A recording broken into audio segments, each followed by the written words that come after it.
The best-known Russian fighter in service today, the MiG-29 Fulcrum, first flew on October the 6th, 1977, and was to radically change the future of the Soviet Air Force.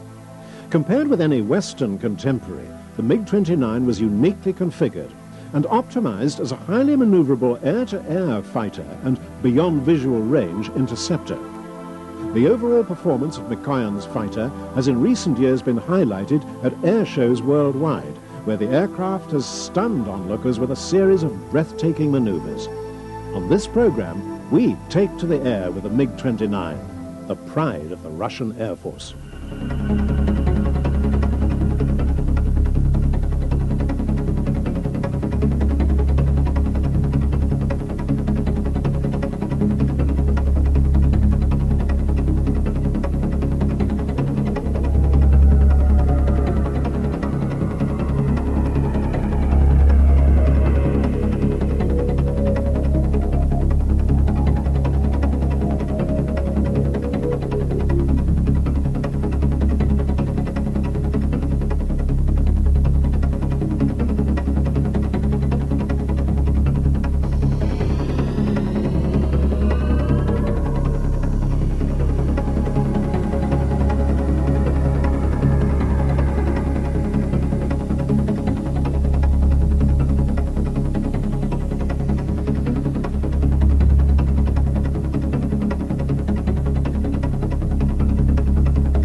На МиГ-29 мне посчастливилось начать летать еще когда я был военным летчиком.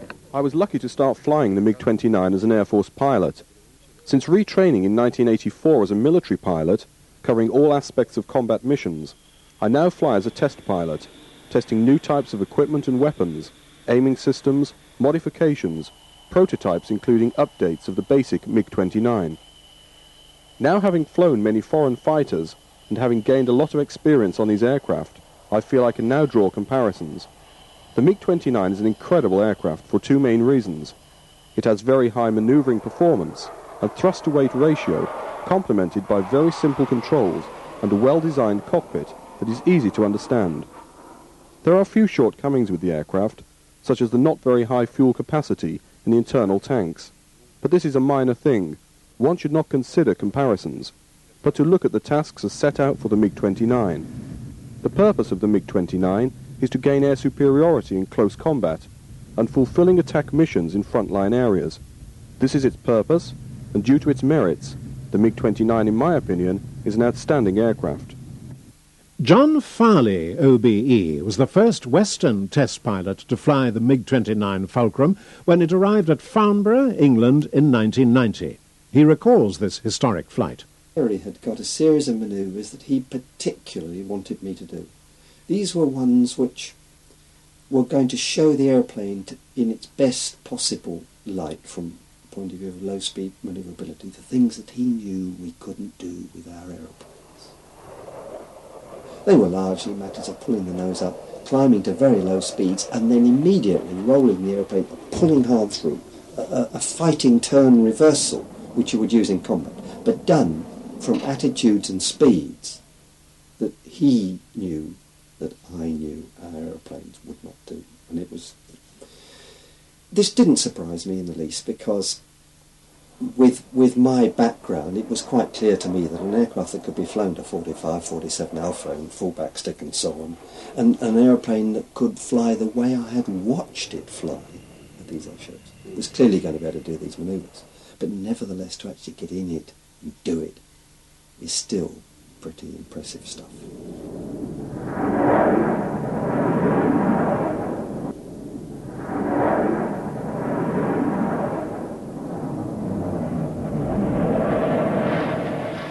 He said, we'll do some low-speed manoeuvring, he said, down to 0 knots. And he said, Valeri, fly. And he just closed the throttle, pulled the nose up. We got the nose up to about 70 degrees, we just waited, the speed dropped right off the clock. The airplane slides backwards, and now you've got the recovery to do. Well, the only trick with the recovery was that you had to lead with the right-hand throttle. because you've got these two jet engines which both go around the same way. Gyroscopic couples are there. And when this thing pitches violently nose down, as it will do as soon as you pull a stick back and get the air under the elevator, when it pitches violently nose down, you know that gyroscopic couples work 90 degrees out of the plane of rotation you would expect, so it makes the nose yaw. It makes the nose yaw off to the right because it is pitching vertically. And so you were supposed to lead with the right-hand throttle, because there's no speed on this thing at the moment, so it's not going to fiddle with the rudders. Lead with the right-hand throttle just to stop the nose slashing around.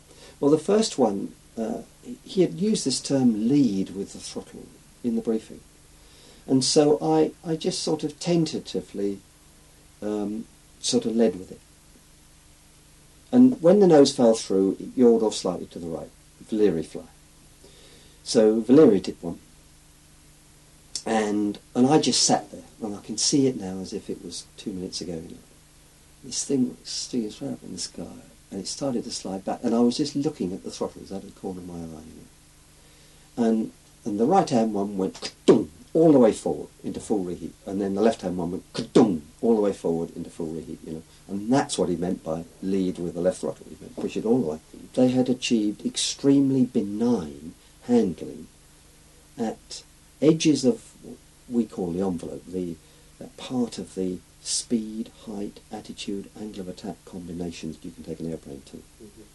They had achieved wonders compared to the sort of aircraft that we had in service at the time.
The MiG-29 leads out an historic flypast of MiGs past and present during the International Aviation and Space Salon at Zhukovsky. 5 MiG aircraft took part in the flypast, including the 21 Fishbed, 23 Flogger, 25 Foxbat, 29 Fulcrum, and 31 Foxhound.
Two Russian jets have crashed at an air display in Gloucestershire. The single-seat MiG-29 fighters collided in front of a crowd of 250,000 people at Fairford, near Swindon. 15 spectators were treated for shock. The pilots ejected safely. The Russian MiG-29 Fulcrum fighters were flying aerobatics at the International Air Tattoo at RAF Fairford, claimed to be the world's largest military aviation display. The MiGs, Russia's most advanced fighter, were at about 1,000 feet, performing a series of crossover manoeuvres. These pictures, shot by a BBC team covering the display, show the plane coming in horizontally from the left, apparently clipping the wing of the other aircraft with its fuselage. The result was devastating and spectacular. Despite the instant inferno, there was only one minor scorching injury on the ground. Both pilots ejected immediately. One drifted to earth with a life raft still attached. One pilot suffered spinal injury, the other was only slightly hurt. Some amateur videos, slowed down, showed the catastrophic effect of what looked like a momentary loss of concentration by one of the pilots. And in another sequence shot by the BBC, both pilots have safely ejected, 2 to 3 seconds after impact. Emergency teams rushed to douse fireballs fueled by the crashes. One within the airbase perimeter damaged a Hercules on the ground. The other came down in fields near a caravan site. The air crew, said to be among Russia's best test pilots, were extraordinarily lucky. Both walked away. One, dazed, awaited help. The other, also a little shaken, looked for something to steady his nerves. Вопрос, конечно, он сложный по объему. To give a concrete answer on what happened at Fairford is difficult. One can speak for far too long about the subjective and objective factors which led to the accident. There are several reasons connected with the organisation of the flight and the meteorological factors on the day. On top of this, there were mistakes of ours made during the flight. I am just happy that we remained alive and that nobody was hurt on the ground. This is the most important factor. They say that every cloud has a silver lining, and we've gained experience from this incident, although at a very high cost. A bitter cost. Nothing can be done about it, it's life. My first feeling as my feet touched the ground was that of disappointment. We wanted to demonstrate the aircraft at its best. The demonstration program we prepared was both challenging and spectacular. It was initially received very well in the Czech Republic. After the crash I was very nervous, because I did not know what had happened to Alexander, and I started looking for him, although we had landed in different places. I saw him in the hospital and was relieved to see that he was all right. I recollect the accident with feelings of disappointment. Причин много было этого происшествия. Комиссия разбиралась. Были недостатки в организации полета. Я коснусь тех ошибок. There were many reasons for the MiG crash at Fairford in which I was involved. A special commission was set up to carry out an investigation into the accident. Looking back, there were certainly drawbacks in the flight organisation. Both aircraft deviated too much when performing 2 successive loops, which was not ideal. We also miscalculated when preparing for this flight, not allowing for variance in the event of a recovery situation. Not having these variants resulted in us not being able to avoid colliding with each other after our initial separation. That is how I see the accident from my point of view. I think the seat was designed well for an ejection from that low altitude. The cockpit was destroyed, but it did not result in the failure of the ejection seat system. I give thanks to the designer of this seat.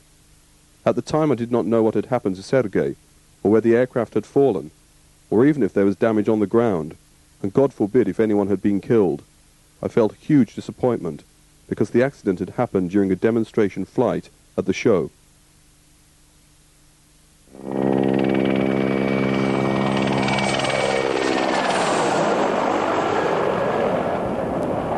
The Soviet Union's newest aircraft carrier, Tbilisi, sails across the waters of the Black Sea as host to a series of takeoff and deck landing tests for the MiG-29K, flown by Mikoyan test pilot Takhtar Abakirov.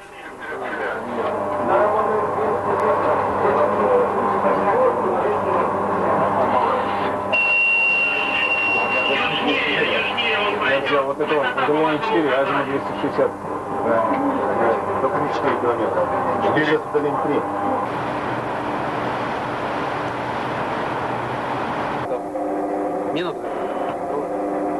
Можно? Давай.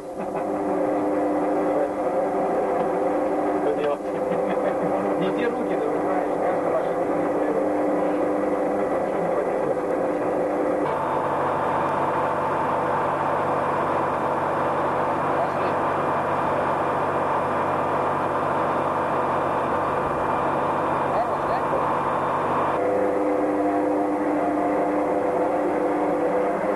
Скажите что-нибудь, ага, вот так. Говорит.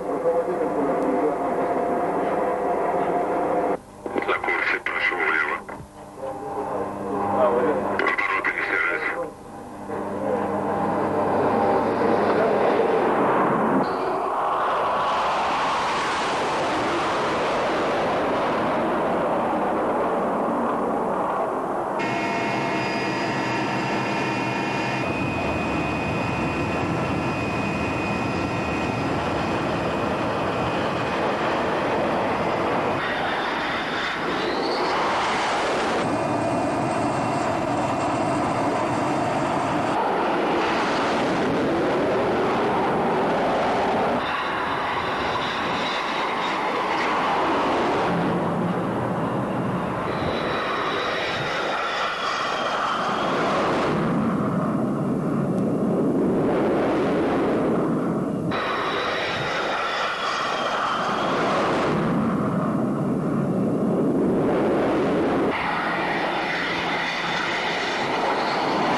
Test pilot Obakirov is concerned that there seems to be a communication problem between the MiG and the aircraft carrier with regard to the deck landing. Ничего абсолютно. По ЛП потом перехожу, мне ничего не выдает. Я уже на корабль 2 перешел, на корабль 1. На корабль 1. У меня хоть появился МСТ загорел. Загорелось? Вон, да, на корабле 1. Но дальность не выдает.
Я ничего не знаю, я на борту.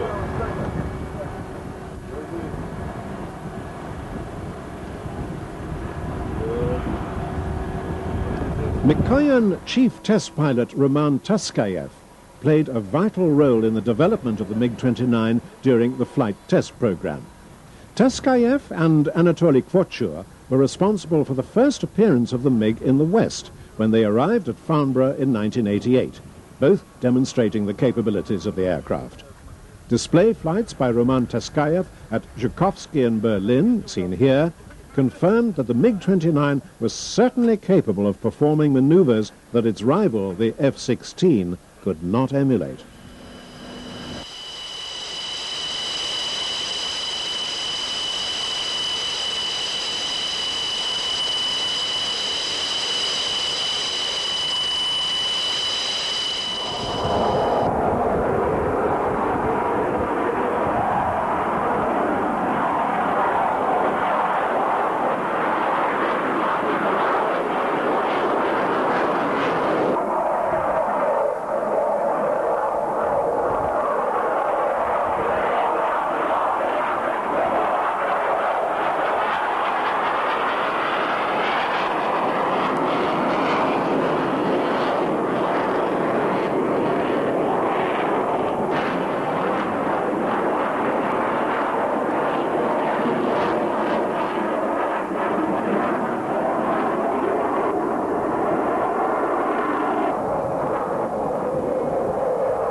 Нормально все. Вы сейчас парку вымотаете? Нет, не стал. Птичек это лужа?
Грузим.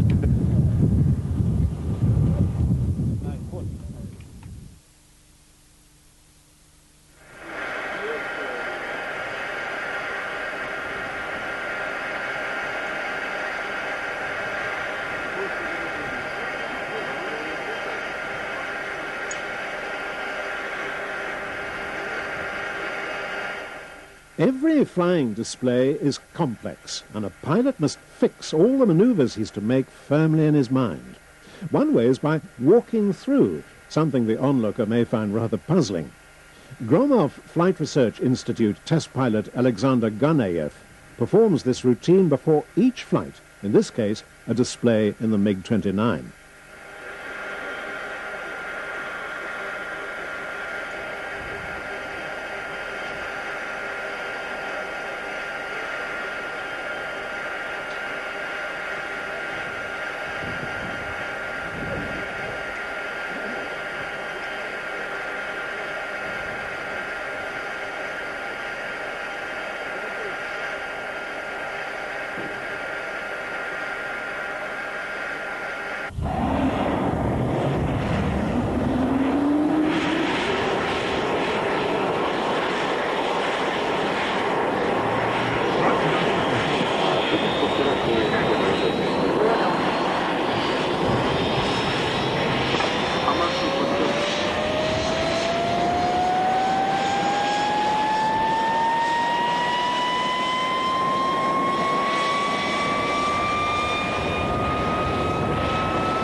По времени сколько это будет?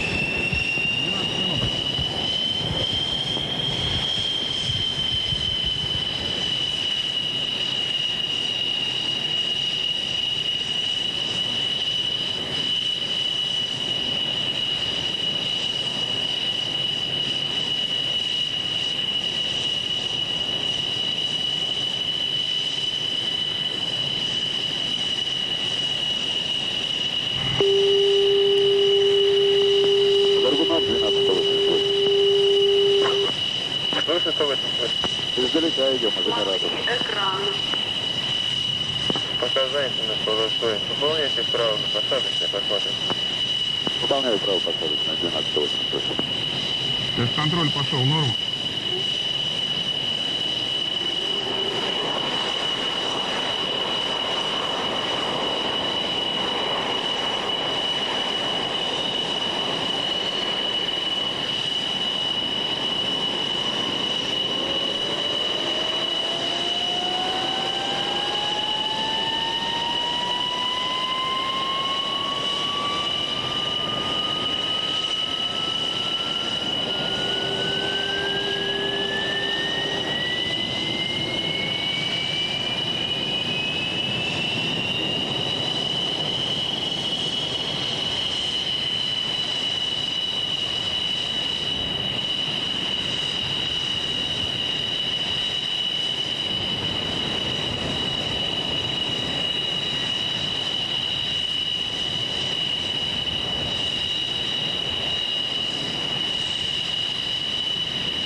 вам победы.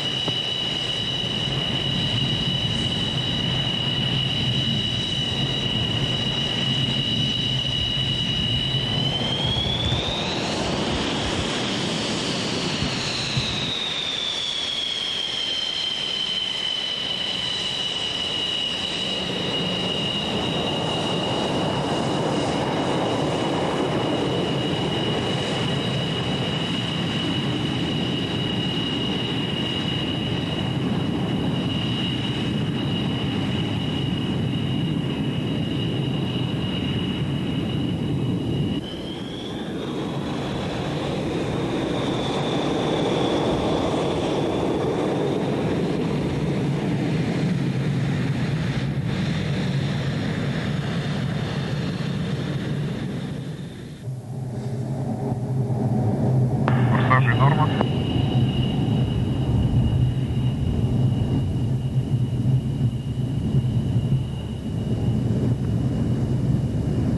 Здравствуйте, к себе на сценку, конец связи. Еще раз на один вылет рассчитываем. Если поторопишься, то опять будет тут. Понял. Шасси закрылки убраны.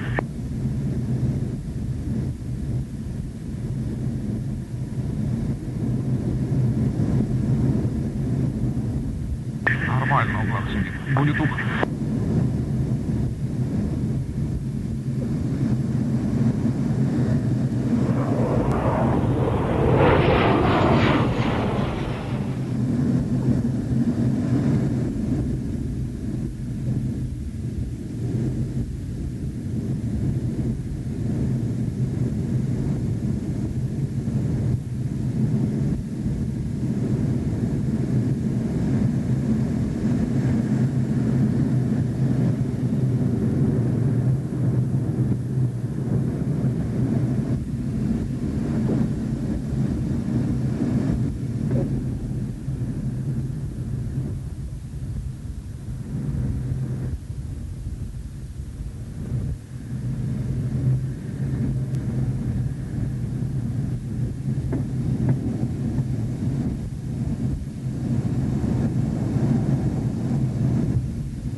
Фу, нормально. Заходим, фиксируем.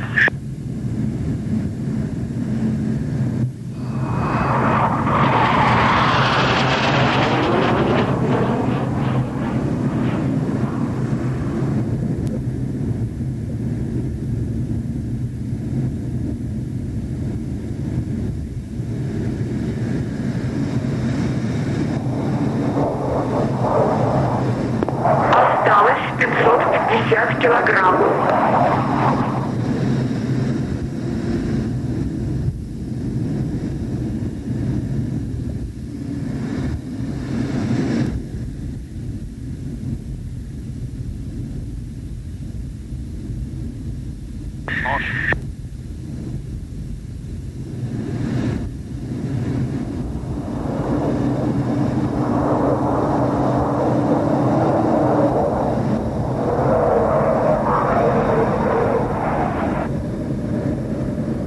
Осталось 540 килограмм.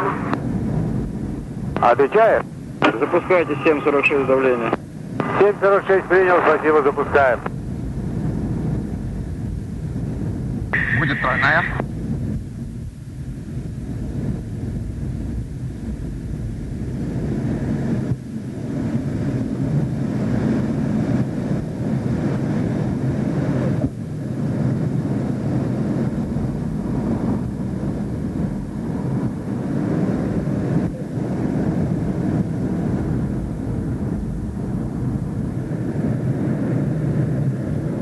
Заходим на гараж с бочками.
Осталось 550 килограмм.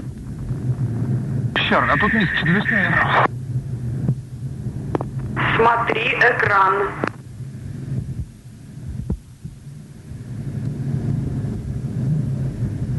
Семь 69, все лучше с проходом. Разрешил проход.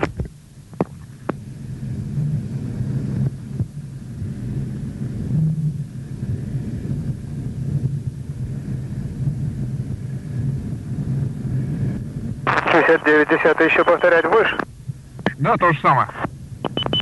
Учти, на фиксированной и на многократной в конце снижения значительный. Хорошо, значит, я их повторю. Проход. Смотри экран.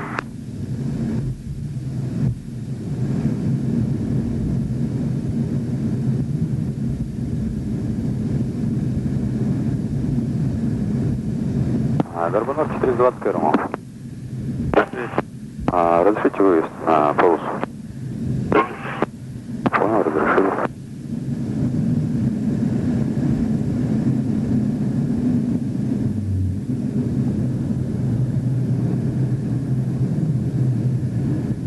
Начинаю Sky MiG, повторю, 769.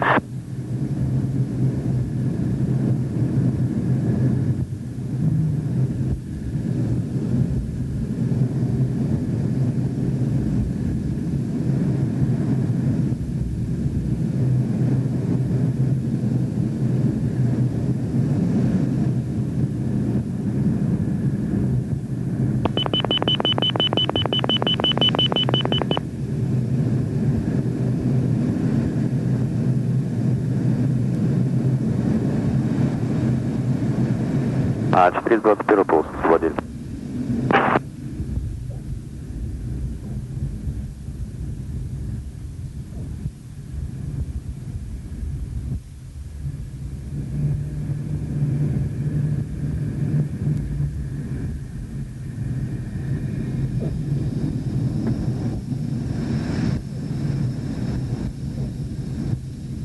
Заходим в фиксированно.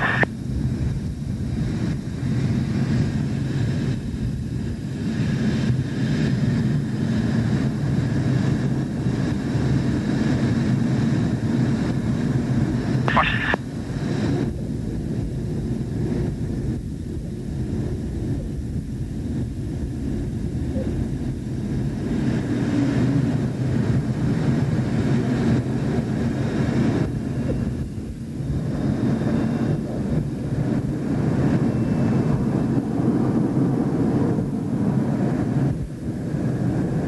Лучше.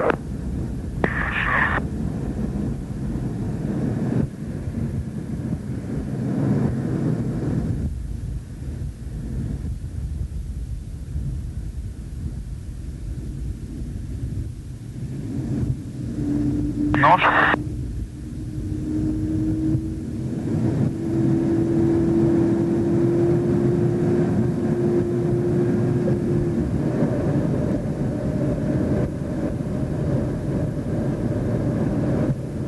Осталось 550 килограмм. Здесь значительный набор. Жду.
Осталось 550 килограмм.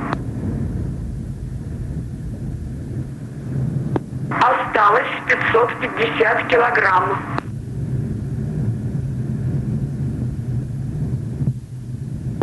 Смотри экран.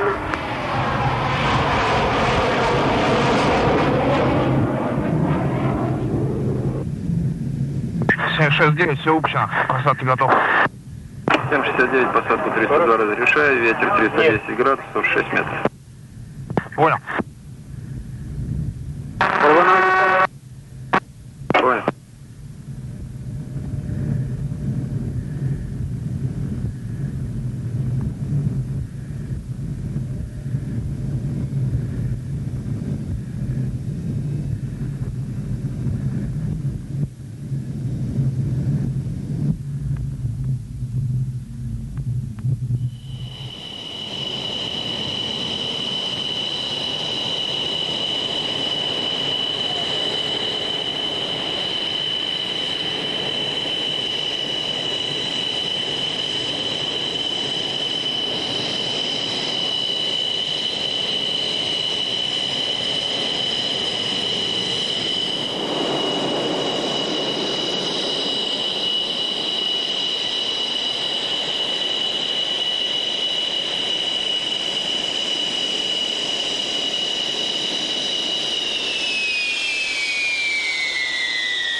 общем, колеса расторможены.